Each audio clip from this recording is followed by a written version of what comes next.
So, Erika Lust. Yes, that's me. Do you describe yourself as a feminist pornographer? I used to call myself an indie adult filmmaker. I think that's the best kind of definition for it, because if you say erotic filmmaker, then to many people it sounds very soft. They're like, erotic, so what is that? That's like people, making love in front of the chimney and the white horse with the prince, and it's very like it brings them into the romantic mood kind of things. Yeah. So I prefer to talk about adult films, but still I like to talk about filmmaking and use that word, because if I use the word porn, then I feel that people have this idea in their head.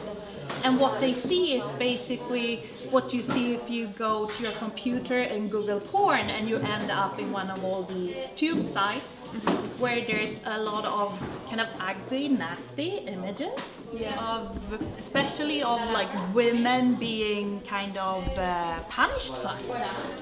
Yeah. And that's not what I do, right? No.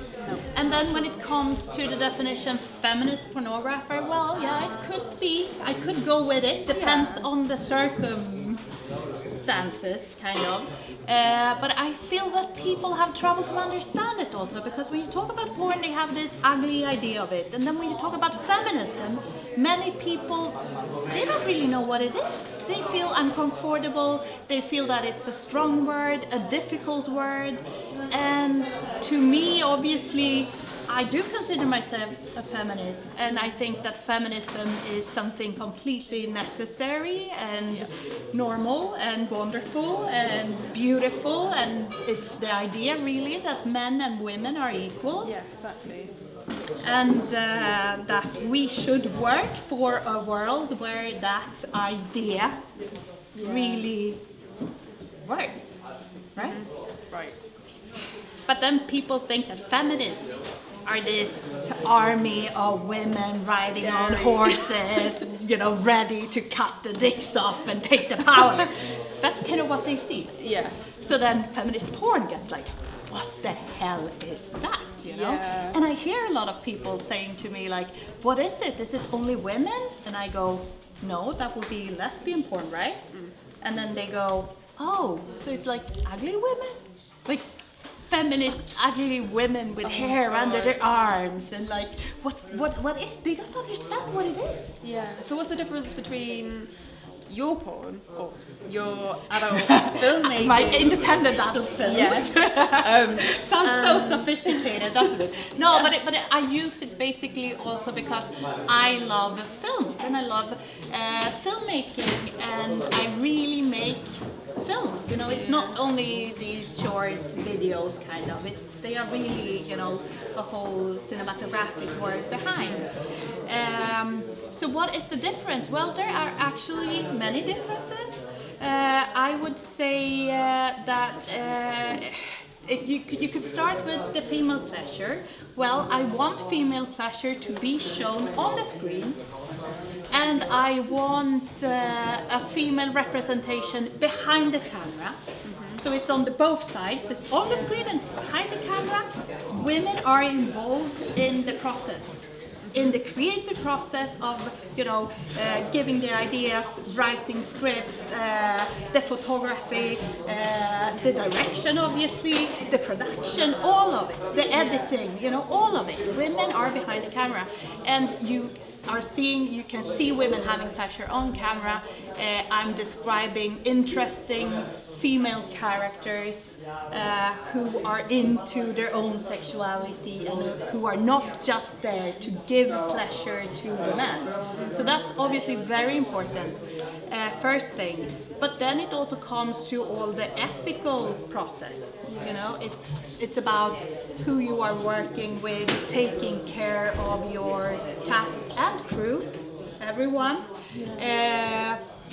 Paying as good as you can, making sure that everybody has their health test in, looking after everyone.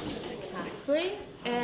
making sure that you work with people who want to be there and that they know what they are going to do before the shooting, because that's also always one of the things I hear from a lot of actors and actresses, that many production company in the adult industry, they just call them up or they call the agent and they say, hey, go to this place on Tuesday at 10 o'clock. But people, they don't know what they are going to do. And I think that you need to know with who you are going to work. You need to accept that person, or at least be able, if you don't know that person, to check him or her up, you know, like Google it and see, who is this? Do I like this person? This is someone I feel is, you know, attractive, and I like the kind of work they are doing.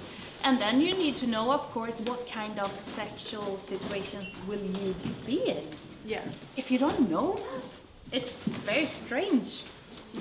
Yeah, definitely. So it's about that, and what else? I've got another question. Yes. No, and then of course it's the cinematographic one. Yes. The aspect that is very different. Of course, yeah, that is so much more beautiful. So I guess you are quite like generally quite negative about sort of the more commercial form because of its values. How, like, you work with performers that do that sort of work as well. Like, how do you feel about that? Well, how do I feel about it? It's not. I mean, what I see from them is many of them, when they come to my set, they feel very lucky and happy, and they share their experience and their story, so I get to know a little how other things are working also in the adult industry. But I mean, I don't see any problem with them working both in the indie adult side of the business and the more commercial side. If you only want to work in the indie side of the adult business, there's not many jobs, to be honest, because there are not many independent production companies. So it'd be a problem for them if they were just if it's the only job you have, of course, because many people I work with, they have other kind of jobs at the same time. I mean, some people work in a bank, others are waiters or chefs or that's cool, actually. I work with quite many actors who are using their erotic side, or they are looking for like erotic experiences now and then, but it's not their main job. That's cool. So it's sort of like their fantasy to be on set with you. Exactly. And then I work also with some couples sometimes. That it's not their regular job at all. It's just like an experience they want to have. Yeah. What do you think needs to happen in the porn industry to provoke the right change?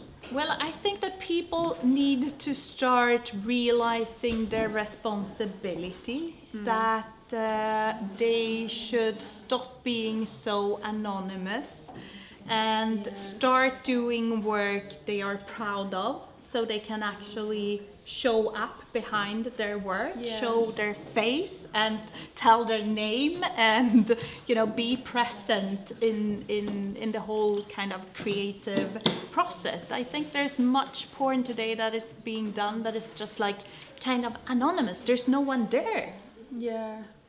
And it's less personal. I used to tell people that when they are looking for a different kind of porn, that's the first thing as consumers, as responsible consumers, they should look for online.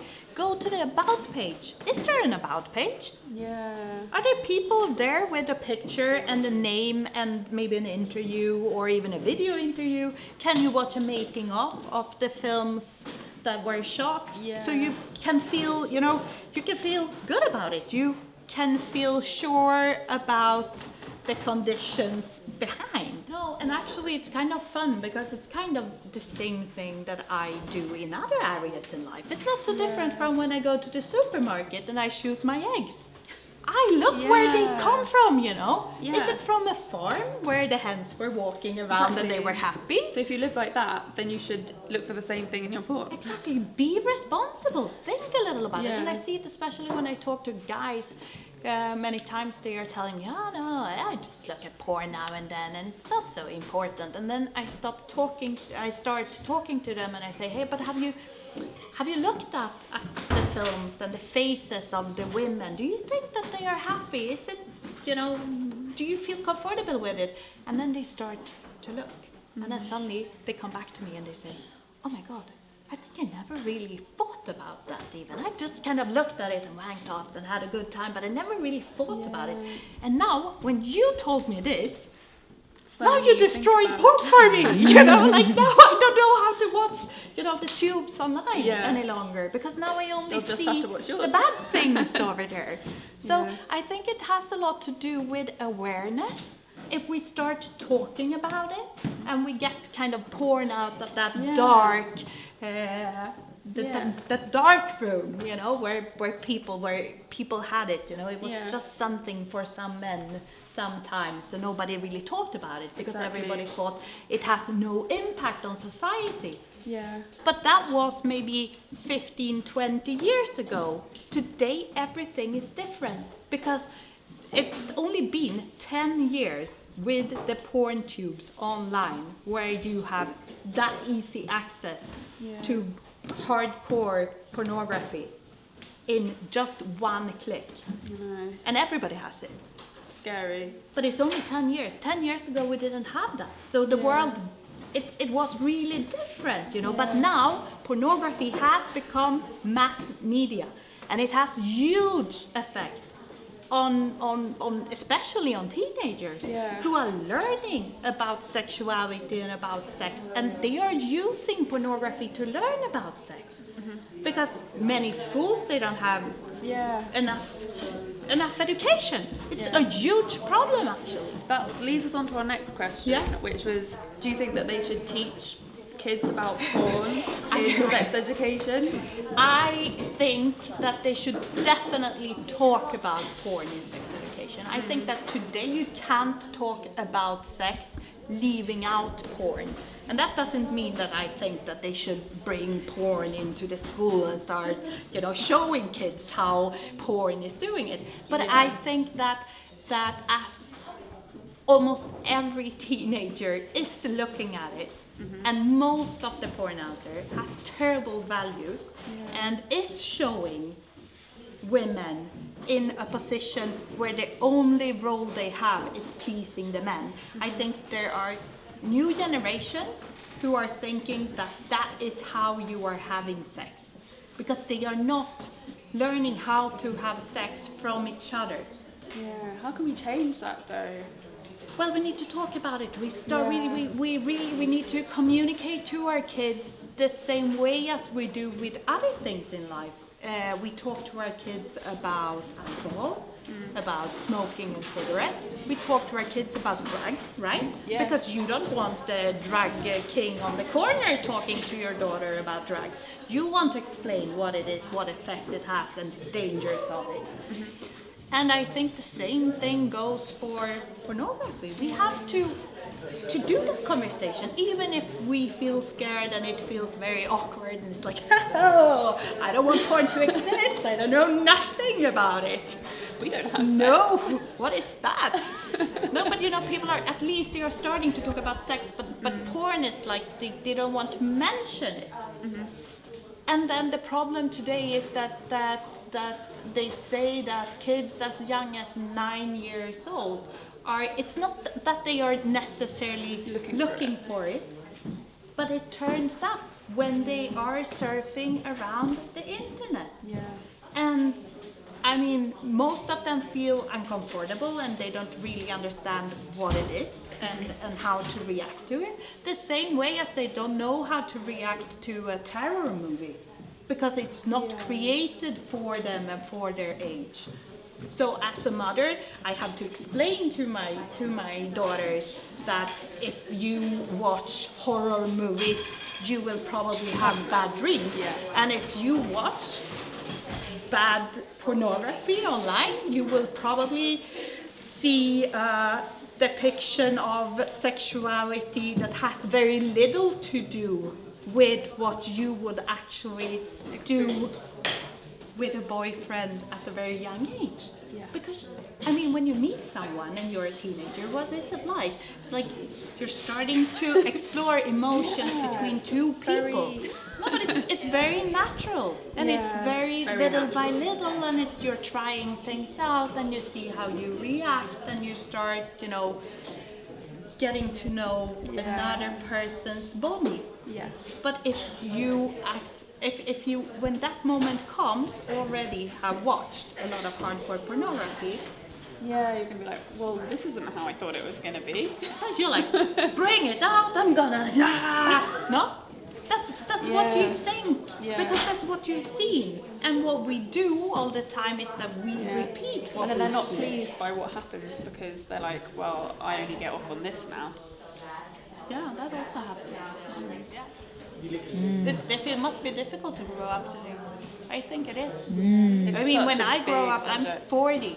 So when I grow up, I didn't have access to this kind of pornographic material.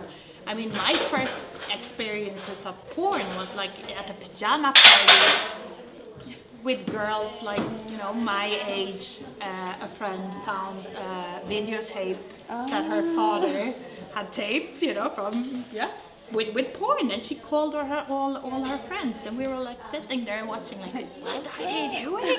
What is that? Oh my god! But it was like hilarious. Yeah. It wasn't like nasty hardcore. Yeah, like porn used to be better, like when it was like big productions like this, and now it's sort of amateur, and that's when it starts getting a bit greasy. Yeah, but I always used to say, because people ask me many times, like, so what is the problem with porn? And I think one of the basic problems with porn is that it's not done by people who love sex. It's done many times by people who has their only objective of earning money. And they are not, you know, they are not creative people with visions. So I think that if we look at what is the problem, we have to look at the people behind it. Who are they? And many times I find that it's the same kind of guy, even if he's, you know, in Sweden or Germany or England or USA or Budapest or whatever. But it's the same kind of guy, you know, the kind of porn stud who likes, you know, the girls and the cars and the cigars and the drink and Really like LA. and he has his vision of sexuality, and that is what he is showing time after time after time. There's not enough after time. variety of people's depictions. Exactly. So I think that if we could get a more group of diverse people with different backgrounds to start They're into create. different things, and you just see so much more.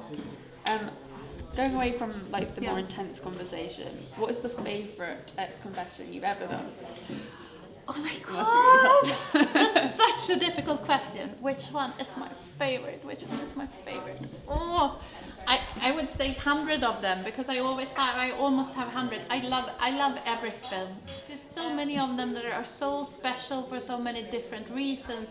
One of the first I shot for ex-confessions is called "Do You Find My Feet Suckable?" And that's really one of my favorites. I think it's a beautiful short film. I put it up on YouTube, an edited version where you couldn't see anything. And they decided to censor it, even if you couldn't see absolutely anything. Do you have a top sex tip for our viewers? Oh, I probably have many, I think. If it's together with someone, I think massage is always the best way to start. Yeah. My favorite thing in the world is rub my back and I'm yours. Florence, you hear that? We know what to do now. It's all on my back. All the pressure. But that always works.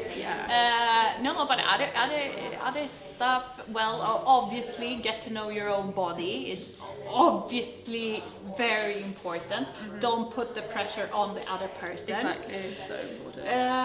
And then I would say, well, for people who are feeling that porn is always so horrible, give it a chance. There are better. There really today you can find better porn. Maybe it was difficult before, but they're starting to really.